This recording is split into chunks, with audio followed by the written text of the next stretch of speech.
We're live. Yeah. Lei hao and namaskar everybody. Hello everyone, welcome to this special episode of MSP Unfiltered, a series of videos started by a bunch of MSPs to bring to you the stories behind some very successful people in our community. This is a very special episode for us at MSP Unfiltered because we've got with us Microsoft Imagine Cup 2020 World Champions Piyush Jha and Cameron van Breda, founding members of Team Hollo. Hello everyone, I'm Anusuya Sizapati, a Beta Microsoft student partner from Nepal, and I'm one of your co-hosts today here at MSP Unfiltered. Now, without any further ado, let's introduce my team. Guys, go along. Hey everyone, I'm Simran Makhija, Beta MSP from India. Hey, I am Pallavi, Beta MSP from India. And if you have not noticed, then please visit Microsoft Imagine Cup YouTube channel and just notice the reactions of Cameron and Piyush when they win. You will love it. Hey everyone, Aditya Obra here again, a beta MSP from India. I think most of our team is from India, so yeah, that's there. So yeah, thank you so much for joining in today. Glad to have you for this special episode. Thanks for having us, guys. We're super excited to be here. Just looking forward to answering whatever you have in mind. Gonna be fun, definitely. Definitely. So, without moving further, we believe that we do not need to introduce these two guests we have today. Their names and their achievements are enough introduction, but we'll let them do that for themselves so that.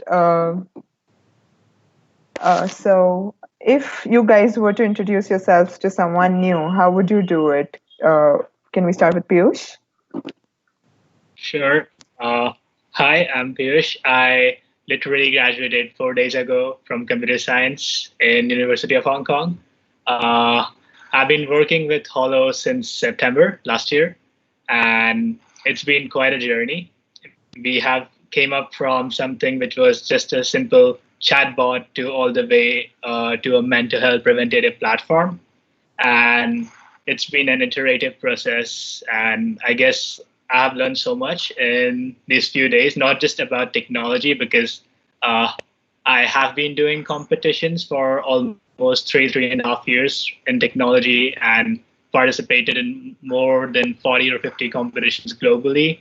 But then never did something related to healthcare and health technology. And this is my first close introduction with mental health and therapy practices. And we have a really balanced team, including Cameron, which he'll obviously introduce about himself, from molecular biology, actually. And then all of us have been able to probably come up with this nice homogeneous synergy of things, and which has led us to quite an interesting application, which we'll be sharing more about as we go ahead in this journey. Yeah. Thanks, Piyush. Yeah, so I'm Cameron. I'm a year 4 molecular biology and biotechnology major here at HKU. I'm minoring in science entrepreneurship.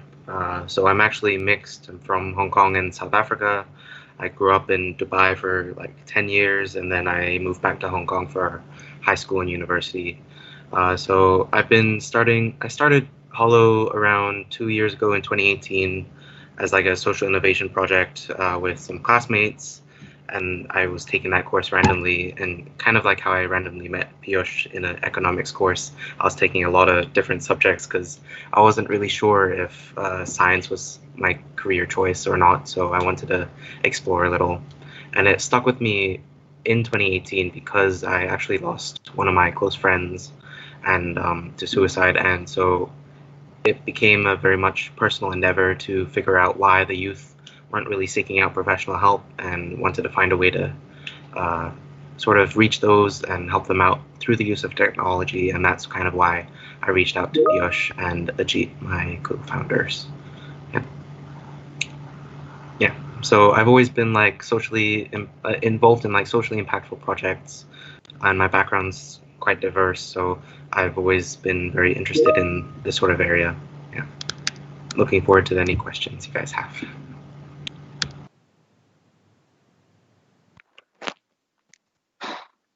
We're,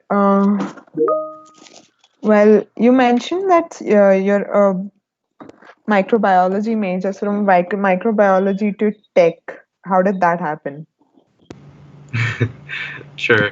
So I think growing up, I've always been very like active in different areas of school. Even entering university, I wasn't really sure if I wanted to do computer science or if I wanted to do biology or even like economics. So for me, it was very much just a kind of like a not that much of a big jump for me. I was always doing a lot of reading, a lot of learning on my own in different areas. So when I wanted to move into this sort of direction, like particularly with healthcare, it was always something that I've been quite passionate about. So figuring out like there is some sort of connection between like my role in Hollow and the sort of bioinformatics side of the app that we developed. So I think in some ways it's kind of a good synergy. In a lot of ways, it's just a lot of passion that's driving me for this sort of career option.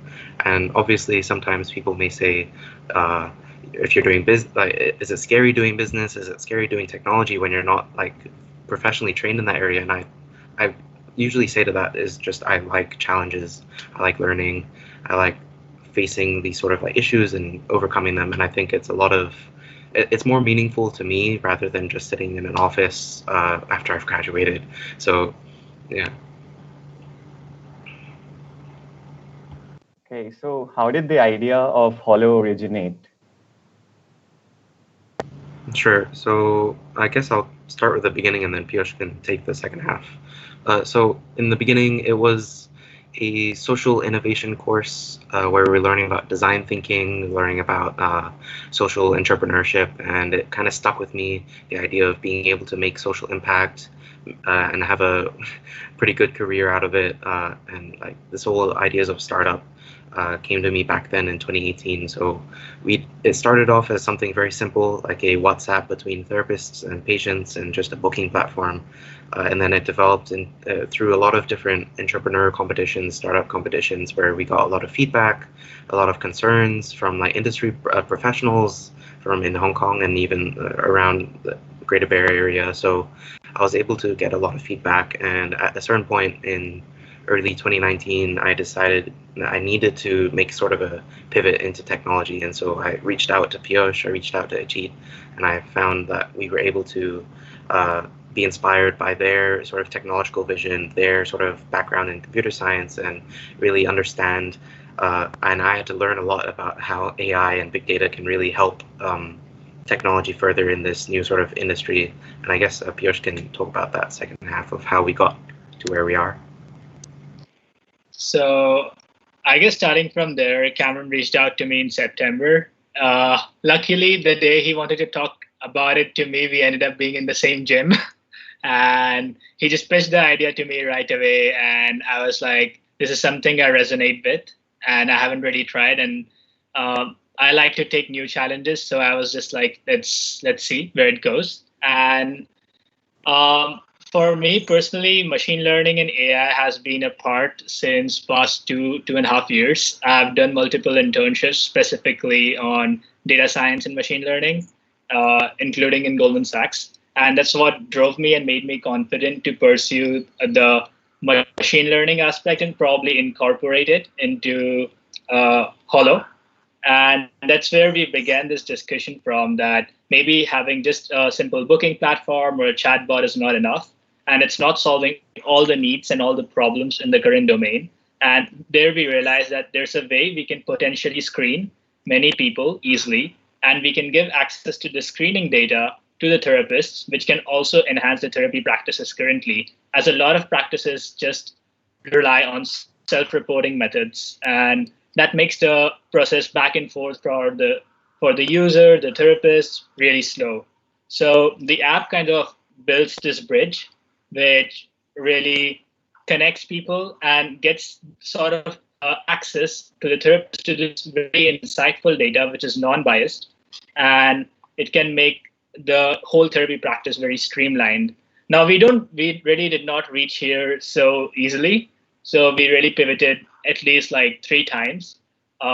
Back in January, when we got our selections for the Asian panels for the Imagine Cup, we decided that we have to pivot to something very more technological, which can appeal to not just the people and can really satisfy the demands of stakeholders, but also help us be technologically sound to at least have a shot at Imagine Cup. And that's what was one of the factors which motivated our development speed and really made it possible that in February we had a working application which was able to do certain wonders like record heart rate without the help of any wearables or any smartwatches, and also monitor your emotions and help you realize how much stressed or what's your current mood status like. And with this back and forth discussion, I think it has been a big role from the mentors at Microsoft, specifically Brian Clark. And he really helped us go through this process of ideation and understanding what we are doing wrong or what we are doing right, and helped us pivot and transform the idea to where we are, along with definitely clear discussions with the team. And that's probably how we reached from a simple chatbot to something like whole a whole wide featured mental health preventative platform. That's really great.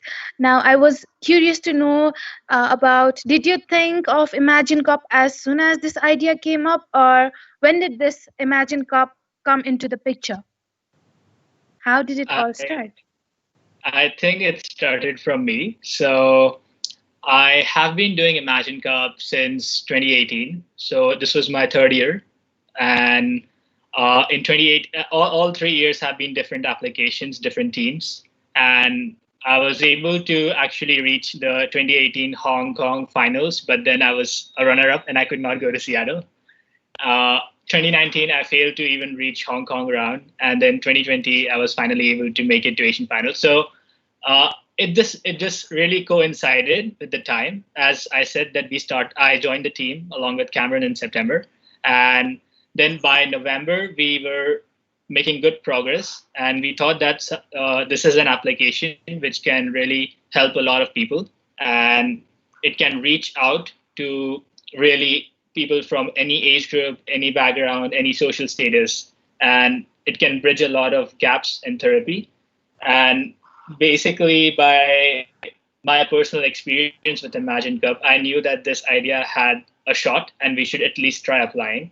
So I motivated the team that we should make sure that we do apply for Imagine Cup. And in December, we submitted our application. And I guess the journey has been like, it speaks for itself, right? So from there. Yeah, and actually we were doing a lot of other competitions at the same time as well. So I think at one point we were handling like 4 different entrepreneur competitions, running at the same time, the applications, the pitching and everything. And so I think a lot of the progress that we made, a lot of like the quick big jumps that we were able to succeed with were kind of due to the fact that we were like spreading ourselves over a lot of competitions, getting a lot of feedback, and being able to pivot and iterate really quickly. And I think that was something that helped train us to be very adaptable. That's actually pretty awesome. But I mean, when we heard this whole part, attempting for Imagine Cup the third time before winning it, trying so many times in itself requires a lot of courage, to cope up with all the failures that have happened. So, what would your tip be for that? Because I think coping up with failure is something that a lot of us still need to understand. I'd say it's hard. I do not cope up so easily. For me, it takes time to assimilate things, and probably I'll keep cribbing about it for a week or two ahead. But then I also am the kind who's very persistent. So, regardless of whatever happens, I do not really give up, be it like Imagine Cup or be it even other aspects in my life or just like something like a deadline or something which is very complicated. I try not to give up, and I try to deliver whatever I can to the best limits and best possibilities. So I think that ability to stay persistent and regardless of whatever happened in the past, and just really focus on what you really want to achieve, and probably not get deviated by the sort of pitfalls that come in the journey, will definitely help you go through with as many failures that come through, because they will come through regardless. Yeah, and kind of to add on to that, like a lot of the other competitions we were going through, some of them we, even with the same idea as it is now, we weren't even able to get through to some of the first rounds, which is kind of ironic. But it teaches you a lot about perspective, especially taking a technology which can be super amazing, and in the end, sometimes you just may not reach the judges through like in their business senses or in their general perspective. So a lot of the time it's about considering who you're pitching to and what kind of like environment you're in and what you can take away from that loss, and really understand like it's kind of a skill to be able to pinpoint like where you went wrong and what can you improve for in the next time. And I think we, by through Piyush's failures, through my failures, through our like collective failures, we were able to really, I think, put together what's been happening and how we can actually address those in something a bit more objective, a bit more focused. Yeah. Okay. Well, I have a question on that, but we will ask a little later. But I want to know one thing. Like, okay, you are persistent. It's great. But even if you are so persistent, there are times when you feel so low. You like all the energy is drained. So how you both handle with those times when you exactly don't know what to pinpoint out? I think, I, yeah, yeah, you Piyush, can go go. for it. Go for it. Go for it. Yes, good. I'm gonna go. So in my opinion, I think I just take time off when I'm solo, because I know I'm not going to be able to deliver anything on those moments, and I just try to do some things that I like.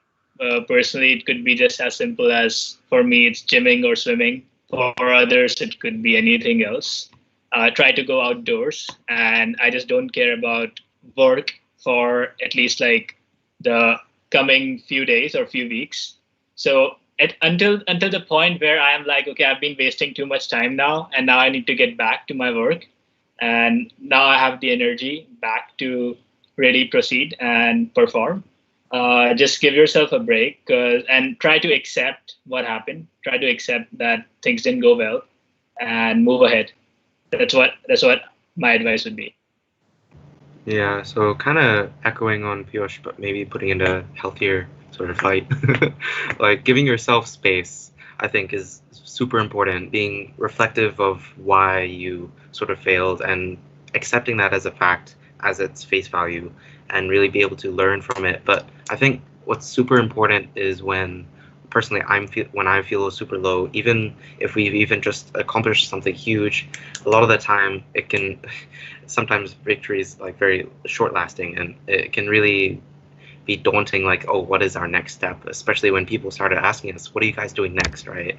And it hits you a lot. And I think being an entrepreneur, a lot of failures will come your way, and being able to pick yourself up is super important, but surrounding yourself with very supportive people, a lot of mentors, peers, whatever, family even, like just being able to listen in and be motivated by those around you, and especially your co-founders. I think it's really important to sort of have that positive energy, getting a clear sort of mindset or project management mindset, especially when you're dealing with work, and being able to make sure you have that balance between life and work, because it's very critical. And because especially if you're thinking about it all the time, you're not really giving yourself that space to think about other things, or even just your day-to-day life. And if you're constantly thinking about it, you're definitely missing a lot of key things or solutions to your problems. So definitely that space and life balance would help, and having that support system is definitely crucial.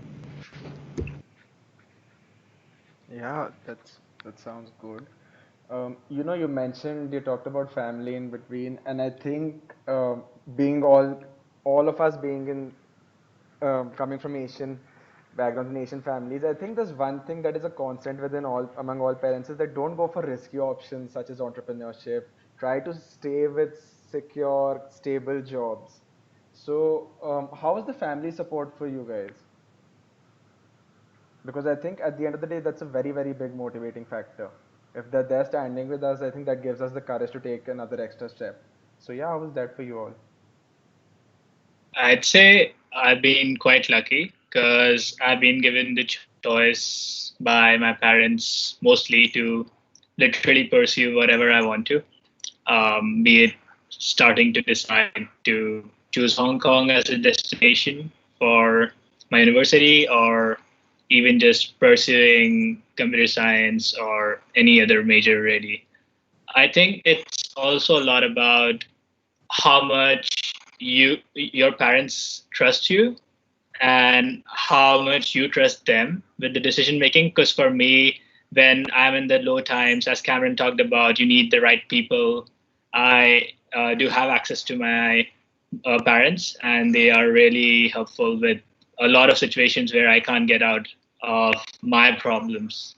So I think it's also about the mutual trust you build while growing up. And then I can confidently go and tell them that, I'm sure I like this career option or I like entrepreneurship and I think it's worth the risk. This is where I'll probably be more happier than a random 9 to 5 gig. So it's really about mutual trust, and if you create that sort of healthy conversation and healthy environment in the family, then I don't see why your loved ones would not relate with you. This is exactly what happens at my house, and I guess it probably stands very similar to Cameron. Yeah, so I think in I understand like the perspectives that you guys are coming from, where it can be very difficult to convince particularly Asian parents about their sort of perspective on entrepreneurship, like risky choices like that. So I think I'll maybe talk a bit about how I convinced my mom a bit on my career choice. So for me, it was a lot of talking to them about me being happy with my career choice and thinking about my sort of future and sort of like the standards of living that I would expect for myself. And I think personally, I wouldn't mind whether I'm living in a really small apartment or a really large place. To me, it would be about if I can commit and walk into work and be happy about the work that I'm doing, I'd be super happy no matter where I'm living, no matter what conditions. And so for them to, I understand like their concerns about the like the money support for myself and my family in the future. It's very much an Asian mindset, and I think being able to prove to them like if you're making a lot of progress, you can show them like, hey, I'm winning these competitions. It's actually super viable, or even just run the numbers by them, like say even if I'm doing a startup now, as soon as I graduate or even whilst I'm in school, I'm still qualified to get a real job afterwards. Like I graduate with my bachelor's, my higher ability doesn't really change. And selling the story of trying to start a startup and being successful or even not successful, failing in startups is more valuable than being successful, honestly. So being able to tell who you're interviewing with your future employer that you tried to start something and it failed and you know why, it's a super critical skill, and there's so many learnings that you can take away from startup culture that can be super valuable to a lot of companies out there. They're especially looking for entrepreneurs which are like innovating within their large corporates. So I think it's a way of selling to the parents that resonate with them, that sort of Asian parent logic and that sort of number game that they want to play, and sort of give them that peace of mind. But ultimately, I think that conversation needs to be had about that career happiness and that sort of well-being for yourself. And I guess to give them that peace of mind is really just being able to have that conversation with them early and try to show them a different perspective. And I think most parents in the end just want their children to be happy. So uh, good luck to whoever wants to try to convince their parents about this too. That's great advice. I think for anybody that wants to convince their parents or is having a little trouble getting started, parents do form the foundation of a support system, but somehow at times we do look at our peers as well for support. Most of us during such endeavors and stuff, and a lot of people do come in.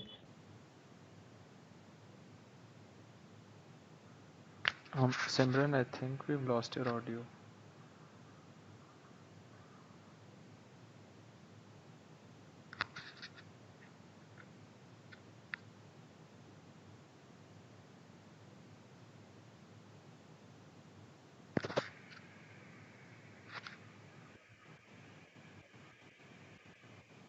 Aditya, you can continue asking the Or question. just I think Simran's mic is. Am I audible here? yeah. I'm really sorry. So, as I was saying, we do rely on our peers for as a certain support system too. And at when you're taking such risks, a lot of people tend to question you. So, was there a peer pressure involved when you were starting off with Hollow, and then how did it change once you had, won the Imagine Cup? So, was there a change and all of that? So, how was that journey, and how did you deal with the criticism that people were dishing?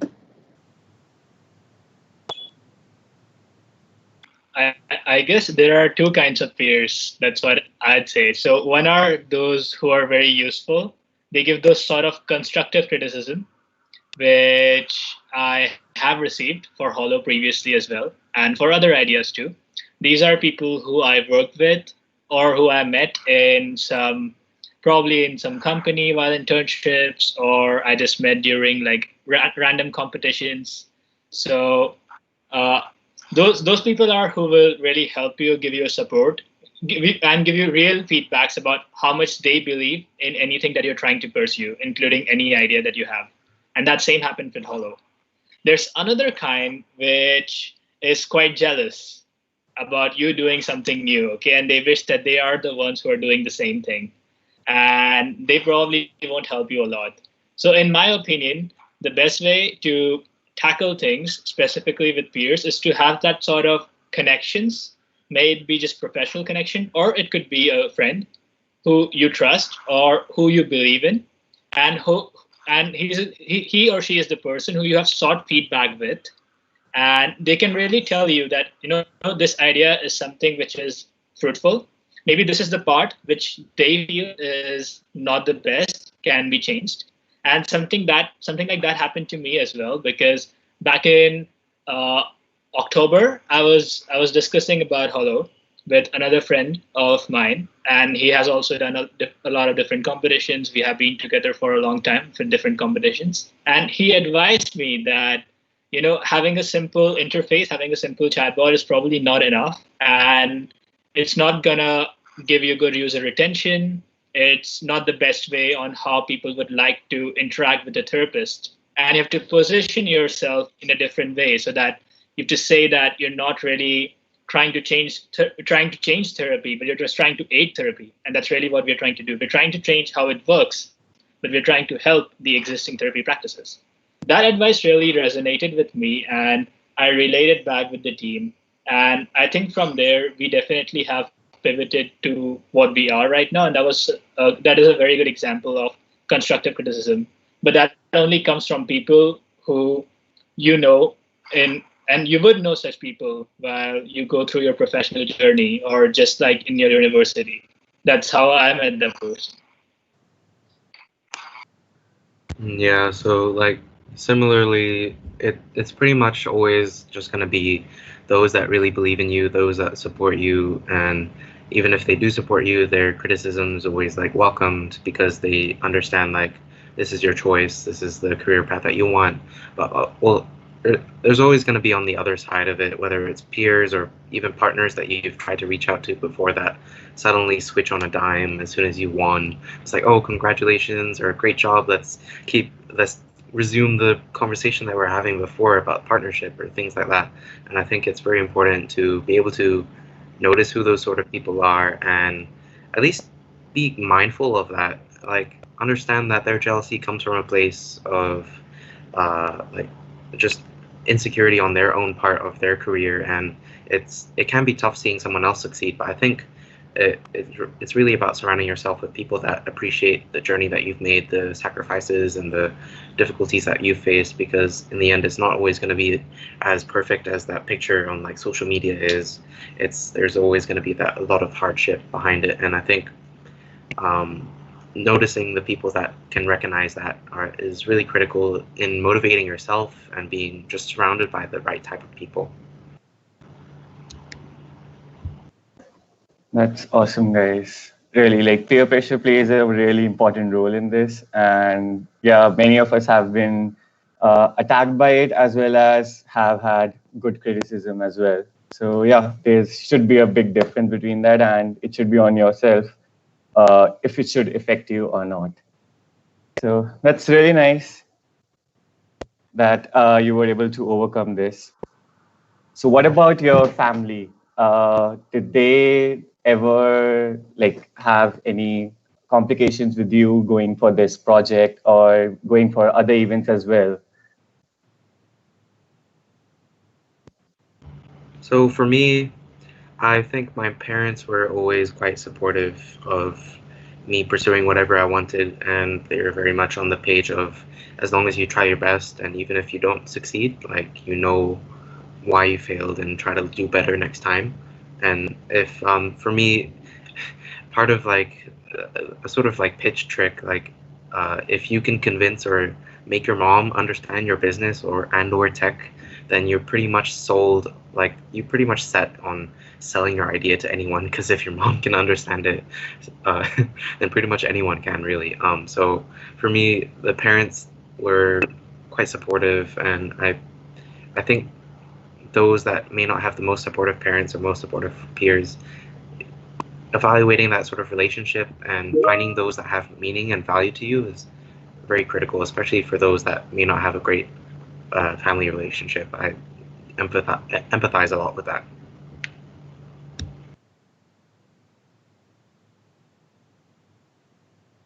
Believe. Oh, sorry, I was in mute.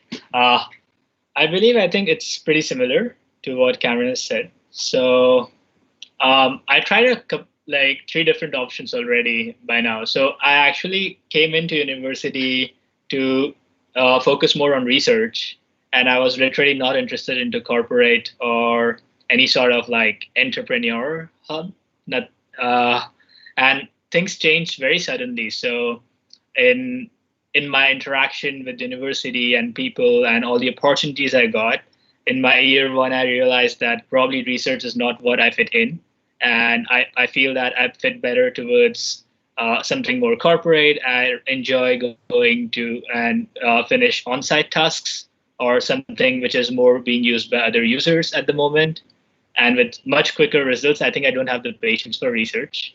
And so it was a big change, right? When I told my parents that, my aim is to do research and that's what I'm going for.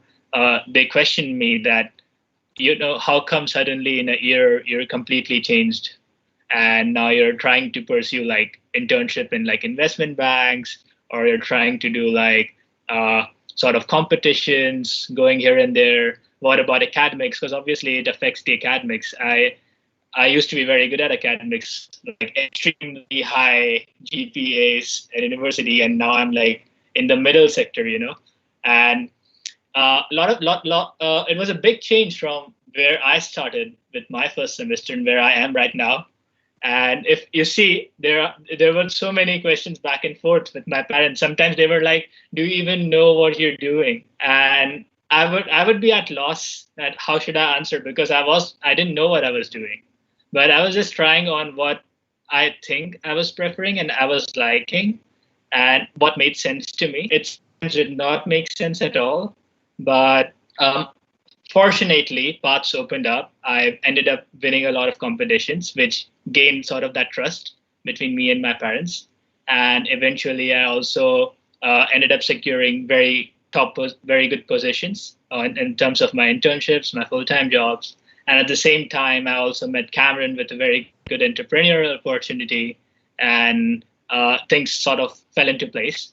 But then it was like, if I talk about it in my year one, my parents would have probably given up on me because of my constantly falling GPA, and I I was about to give up on myself as well. So I think it's a lot to do with how you can probably get back into whatever you are doing. As long as you do it right and you produce some results, that sort of trust between your family and you will remain. And this will help you literally, I guess, like, this will also enable, not just help you, but enable your parents trust you better into whatever sort of new things you decide to pursue. Because every time, every day, there's a new opportunity coming along, and you'll probably be making a reassessment. And it's okay to keep changing, but produce some results, work hard, so that the mutual trust does not fade away between your parents and you.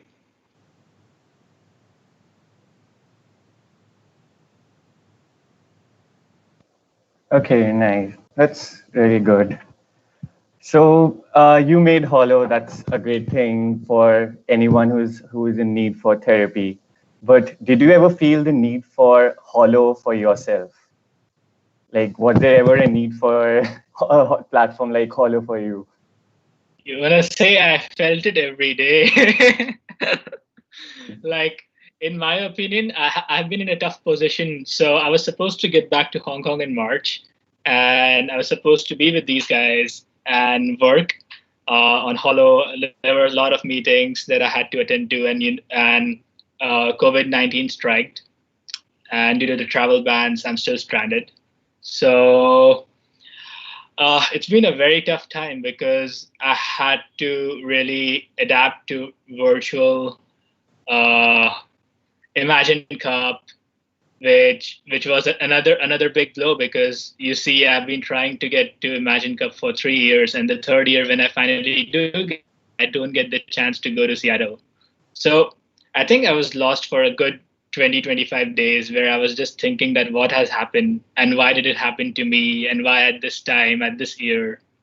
Uh, I was wishing that Hollow was as functional that I could use it and connect to a therapist at the moment. But I guess a lot was also to do with the fact that there was a lot of disappointment on both aspects, that I'm not able to reach to the country I work in and I do things in, and I'm away from my teammates for the project, as well as I'm away from the normal life that I'm used to since the past years. And at the same time, I'm also away from the only competition that I really, really wanted to reach for, and I couldn't. I can't go to Seattle. So it was a lot to digest in just 15 days. Things just turned around. Um, I guess the support system is what helps you. So I literally fall back upon my support system, and I think even Cameron and Ajit were very supportive with working, sort of collaborating online, and the things kept going ahead. I did not imagine, with the mental scenario and the whole situation that I had, that we will be able to win this. But eventually, I think we all got into the same page and got along, and the communication became better. We got used to it, and things started to fall into place. Yeah. So for me, it was very much on the sort of same page as Piyush, because the entire situation in Hong Kong and COVID-19 sort of impacted a lot of lives. And so I had actually started seeing like a therapist myself, because there was so many different sort of pressures and things to be dealing with in life. And so for me, as someone that's usually quite introspective, so I understand myself and the sort of emotional issues that I go through, the sort of triggers, right?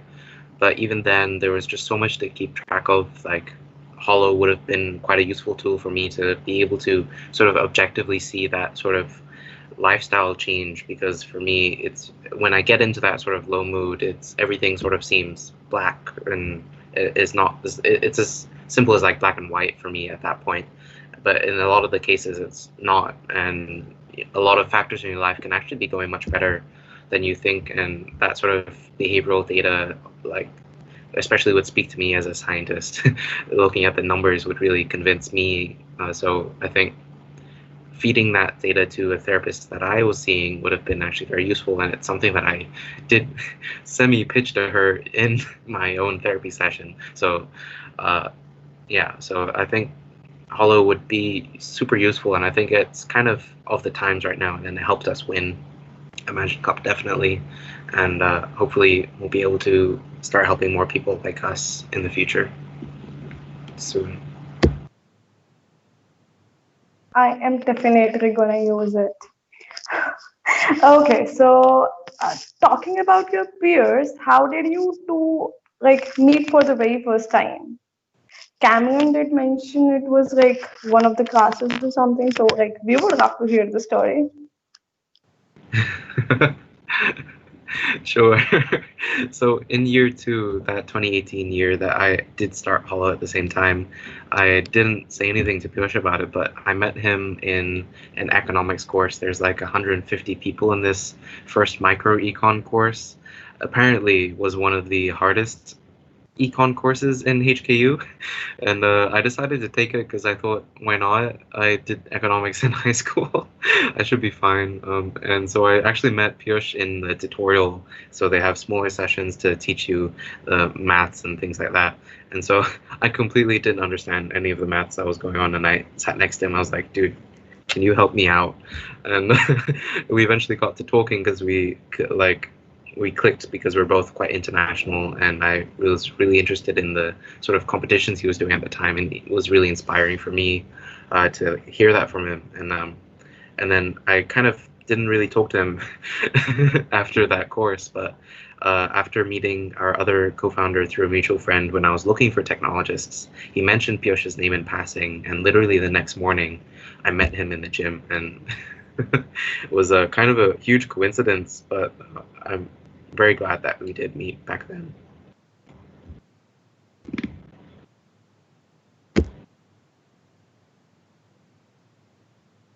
Okay, to our viewers who do not know that Cameron is a good athlete, I have a question for you, Cameron. How do you manage time with both rugby and sports being an Asian kid? Like, didn't your parents scold you? So for me, I was playing rugby for over 10 years. So I started when I was quite small, and even growing up, I think my mom was very supportive of me learning music. I played violin, guitar. I did karate and rugby and soccer, and so trying to keep on top of everything at the same time was sort of trained in me when I was young. But going into high school and then university, playing for the national team, it was very much a sort of self-discipline that you kind of learn over time. And I think being able to balance that is very critical. And even if you don't, having off days is very normal. And so a lot of the time I would take time off for myself, time off from school, time off from rugby even, just to sort of recollect myself. And I think my parents were fortunately very supportive of that sort of career. Even in Hong Kong, sports isn't that well supported as a career option. They don't get paid very well. And so I think that's sort of why I sort of retired from the national team, because I wanted to focus on academics and startup career at that time. And so for me, it was very much just being able to say I've played enough rugby for over 10 years and I've represented Hong Kong. I think I can move away to something a bit more, but I'm definitely interested in playing more in the future. But that time management is definitely something that you have to learn. Like if I was training 8 sessions a week and I was living in a dorm at HKU, which has a heavy sort of dorm culture of being involved, handling school for me was I didn't handle it at all. And I think being able to know how much you can put on your plate is very important, and being able to set those personal boundaries and being able to understand them, I think, will really help you get a lot of places in, whether it's work or school or whatever you're doing. I think it's very important.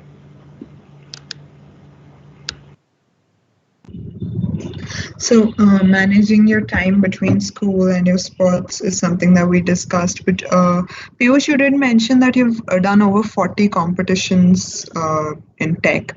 So, these 40 to 50 competitions and then your academics, there must have been some time management involved there as well. So, how do you manage your time? Um, I'm actually a very different example from Cameron. So, as Cameron said, that you should be able to set those personal boundaries in space. I am opposite. I don't set any personal boundary in space, and I sort of work like tirelessly at times. So, for me, on a usual day, let's say if it's like a bad week, uh, I might just go on without sleeping for a few days, maybe like 3 or 4 days, even more. And I think the maximum is 4 days, 5 days, not sure. So what happens with that is that I actually am able to finish things, almost all the things, and I do have too much on the plate even right now. Uh, the way I handle it, or the way I see it, is that as long as you're able to deliver to the best of your abilities, you'll understand what's your limit. And for me, I understood it through like trial and error. So I've literally have times where I've taken too much, not able to deliver. So that's when I realized that okay, these are the 5 tasks which are higher priority to me, and I'll commit to these. And then once I commit to them, then even if it means that I have to sacrifice sleep for a few nights to be on top of it, I would do it. But on the other hand, if like I have a lot and I have like priority issues where I can say that there are a few things which I can probably do in a later stage, I just try to really prioritize my things, get along with my time, and make sure that I slog the hours at the right time so that I'm not so tired when I have other opportunities coming up. But it's all about trial and error. And I think it's like an experience since the past 2, 3, 4 years where I've gained this ability to sort of master on how to stay on top of like a competition in the evening, a midterm in the afternoon, an exam on the next day, and at the same time a competition the next weekend. Sometimes I've had days, especially for the microeconomics course. I actually flew in from Shanghai from a competition literally the day before the final exam. And I was back on at least 5 chapters for the syllabus. And after flying in, I slogged the whole night in Chiva and the next, like in the library that we have at university. And the next morning, 9 a.m., I was given exam. And I passed the course. So I was very happy.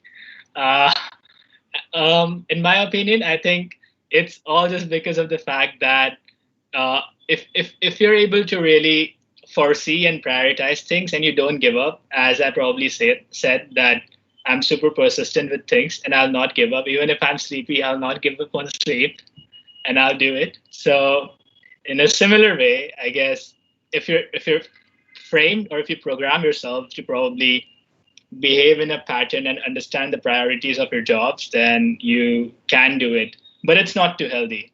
So I do not support not sleeping, and I would not advise anyone to not sleep and work. Probably take things on your plate, but then this is how I function and I enjoy it. A lot of people do not enjoy seeing me like that, including my parents. So I don't tend to call them when I haven't slept for 2 days.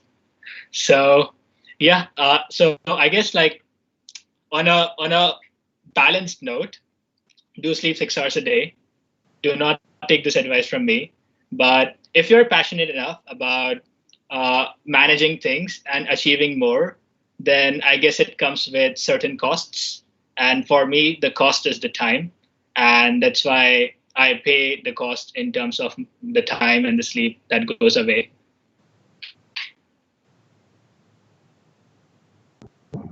You mentioned that you traveled from Shanghai to Hong Kong, and I mean, you do travel a lot, is it? So, Uh, how does that? I do travel a lot. I think I'm close to finishing 50 countries now. So I've been traveling for more or less past 6 years in like a lot of volume. It increased a lot by going into university because university keeps getting you opportunities. Sometimes the travels are just for some events which are being like which I'm representing university for. Sometimes it's just competition.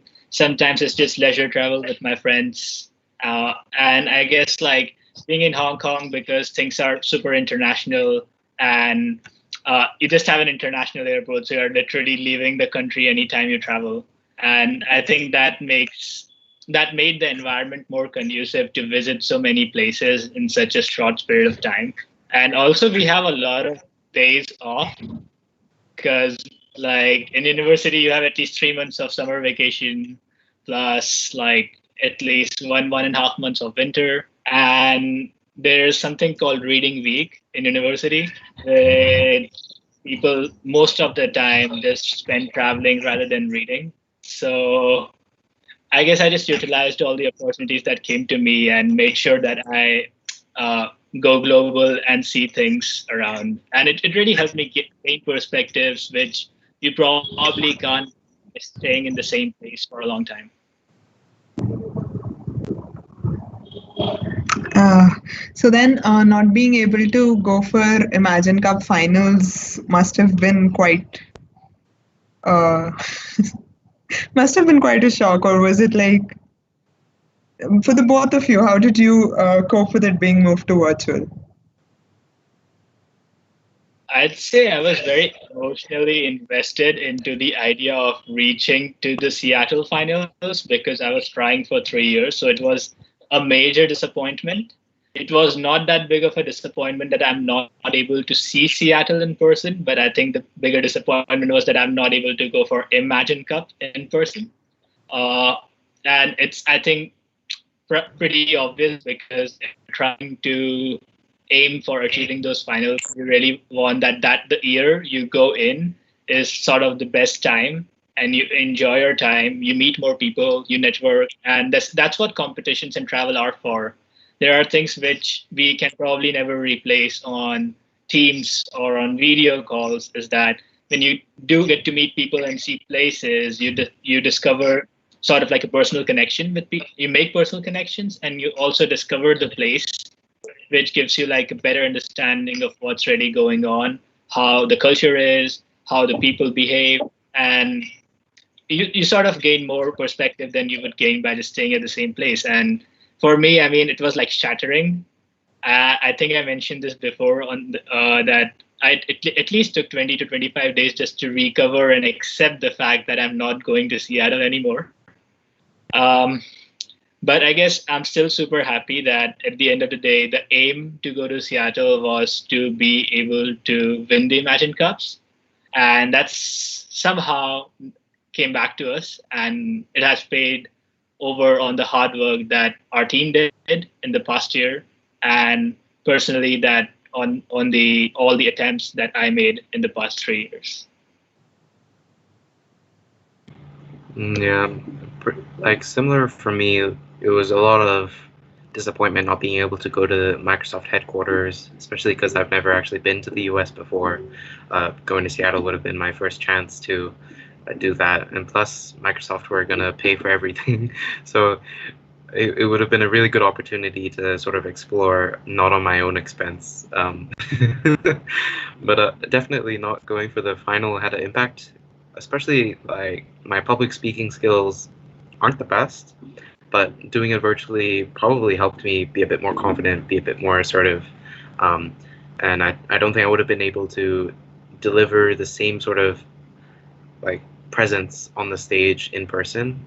But now that I've been pitching so long and frequently to a lot of like on stages and to the news media and things like that, I've become more confident. So I think if I was to go now, I'd be okay. But back then, it might have been a bit of a different story.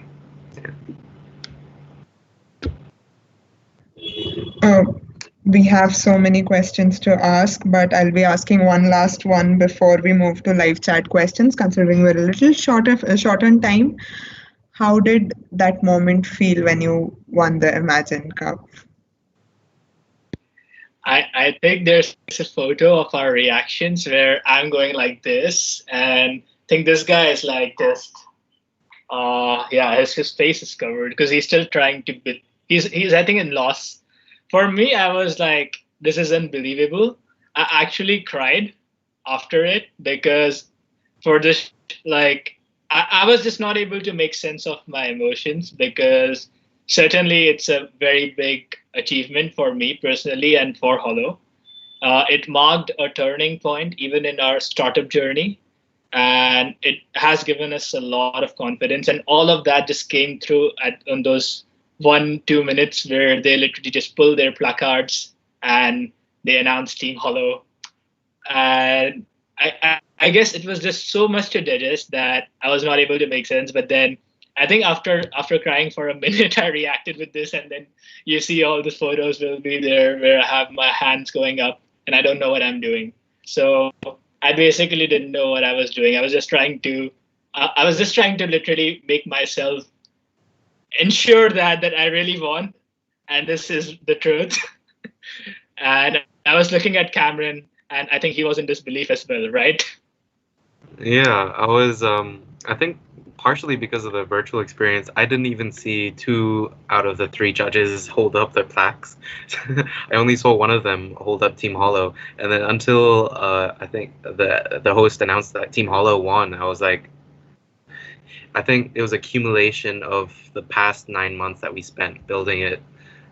Like over 4,000 hours, I think we calculated when they asked us in an email, and I think because leading up to that event, we were basically being 3 or 4 hours at most every day until that sort of final pitch day, because we were changing our presentation until the final moment, basically, and improving the product constantly until then. So I think it was a lot of like disbelief and being able to process the weight of what just happened, because I think we spent so long planning and building up to that moment, we didn't think about what we'd do afterwards.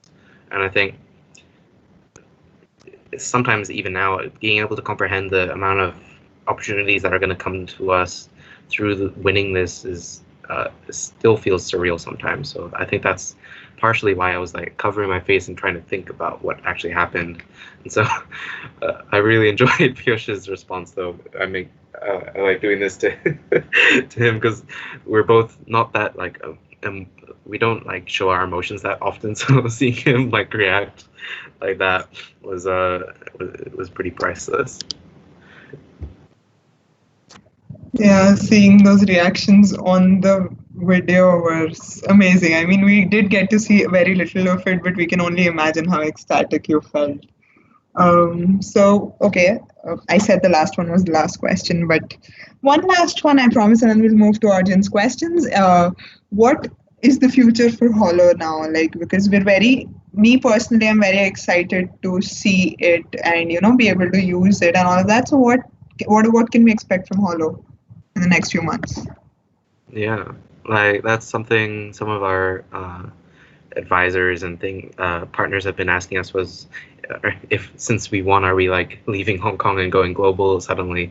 But I think part of us was like, great, we've won, and now we've got some money to give us a bit of runway, and we're really trying to make sure that we focus on the real steps to being a startup. So making sure that the product works, having that is super boring stuff, but like customer engagement, testing your product with real people, and like just making sure that you have it there and get that proof of concept, so then you can really show investors, because to them, Microsoft Imagine Cup, sure, great student program, but real life is very different. So making sure that you have that proof of concept, that product market fit is what they call it. So making sure that we have that, and then being able to scale into other countries, make sure that our business is sustainable, because no matter how great your technology is, no matter how great your business is, having that business model that keeps you afloat, I think, is definitely what gets investors invested in you and keeps you running. Because if your technology is amazing and no one actually needs it, that's basically how 99% of startups fail. Like only 1% really make it past the first year of functioning. So we've got a lot of work ahead of us, and hopefully we'll be able to have the app downloaded worldwide within a year or two. And wait for that. I mean, my initial conversation with Piyush had been about how you guys were testing it and it was going to be out in other countries. So, really can't wait for this to be out. We'll be moving forward with some questions that we have in the live chat. Tejasvi, do you want to go ahead? Yeah, sure. So one of the questions asked by Kanch was that seeing that everyone needs a mentor these days and it's hard to find a person who is really going to help you out. So how did you guys find a mentor for your project? Yeah, like for me, for like business side of things and personally as well, it was very much I think supported through the university and just really networking and knowing who can be of use to you really. Like for me, it was reaching out to my previous professors that were doing social innovation, meeting like industry players that are other social entrepreneurs, and I think supporting us through the HKU has an entrepreneurship hub called Idendron. So being able to talk with those mentors that we were able to network with through the program was really critical. And I think Microsoft also supported us by introducing us to Brian Clark and yeah, so like these sort of individuals were really like shared the same passion and values that you hold, and I think that's very important, is understanding that no matter how good you are at something, there's definitely someone better than you, and being able to be humble enough to listen to them, hear them out, and take that criticism and constructivism like is super important. I think Piyush wants to expand on that really. Uh, yeah, I think I resonate completely with the same. In my opinion, I found mentors through just university, to be honest. University professors would support you. You can always reach out to people, so don't be shy. I tried reaching out to a lot of people, even randomly, if you just get happen to meet somewhere, happen to be attending the same event, do form connections that would help you at times when you want a second advice, and they could be better in sort of certain aspects. That went on to me personally with a machine learning professor at the university who has really helped me uh, sort of literally incite my interest into machine learning. And I ended up taking a lot of his courses and finishing a lot of AI and ML coursework. And he was super supportive back and forth, even like for mentoring, not for just something like Imagine Cup. So he was also a mentor in 2018 for my Imagine Cup project. And at the same time, he helped me mentor like a lot of different competitions and things that I pursue. So it's really about sort of finding the right person. And the way I found him personally as a mentor was just literally reaching out to him in when I was doing one project, and I figured out that this is the person who is the go-to researcher in our department for machine learning. And that sort of conversation picked up, and we reached like a good relationship back. And I guess that helped me a lot in the past 3 years. So he's been mentoring me technically since year one.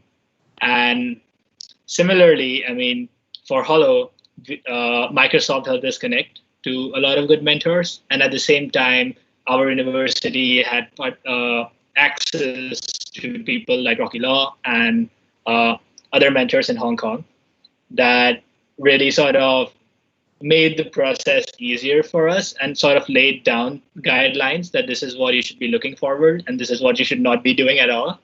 And I guess it's all about not being shy and reaching out to people and really realizing that everyone wants to help, and you would not be bashed if you ask like a random question or something that is too obvious. Just feel free, and that would probably help initiate more conversation, and you'll get to know your mentor and get advices, which really what you're looking forward to.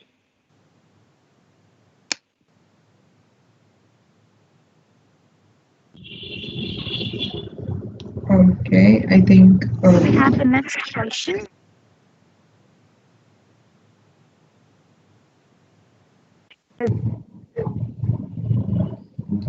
Anusha, your audio seems to be cracking. Well, we have a next question from the audience asking, how do you decide if your idea is worthy of Imagine Cup?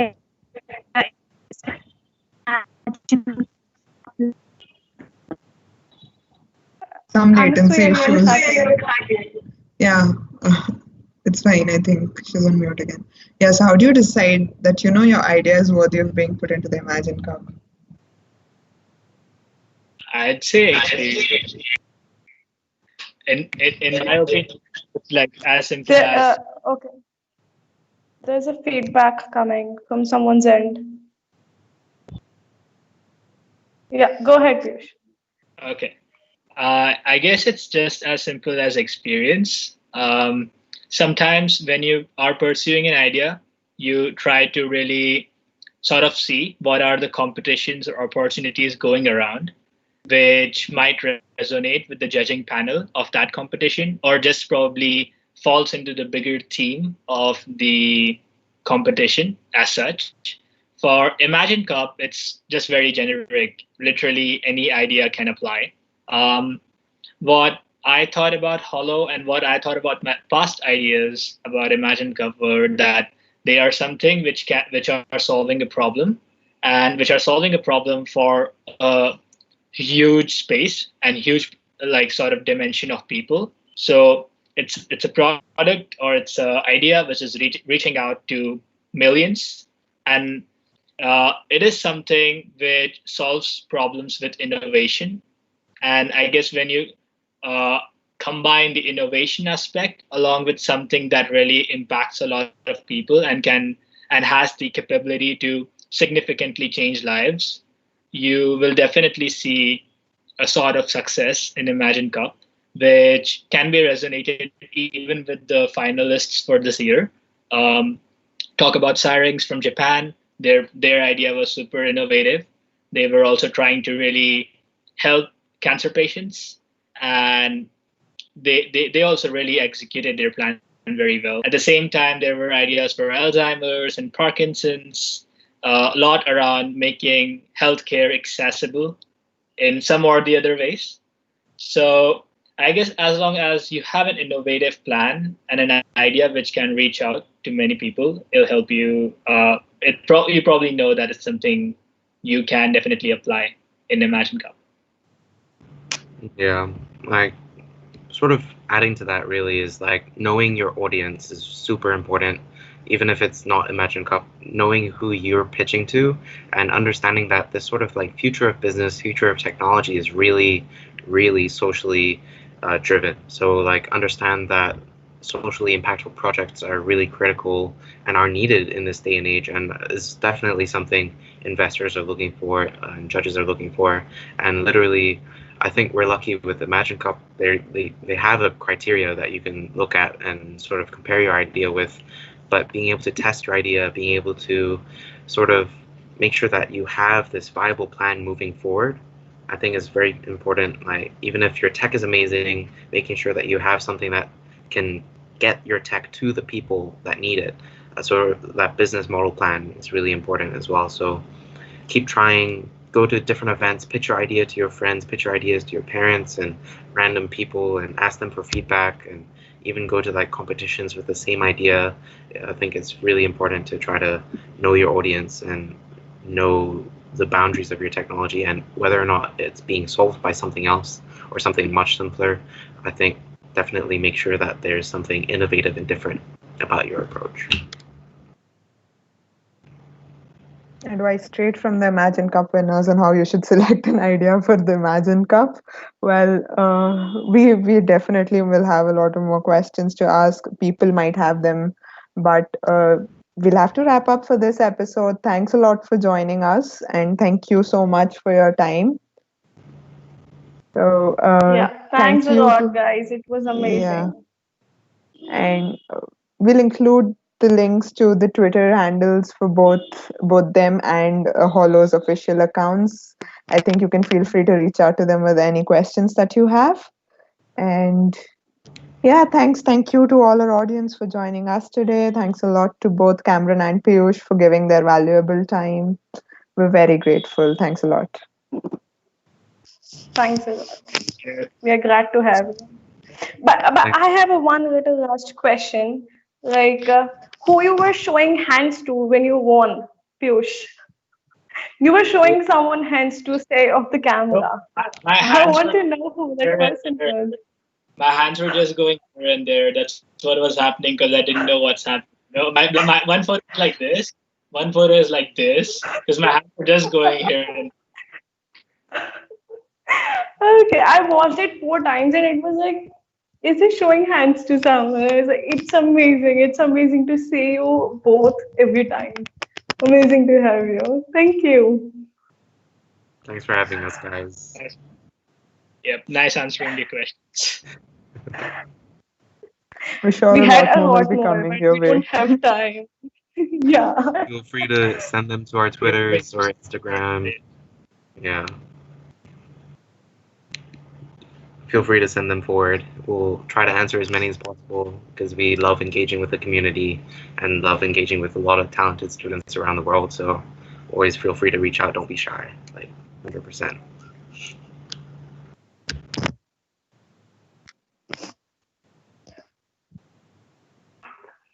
Anusuya.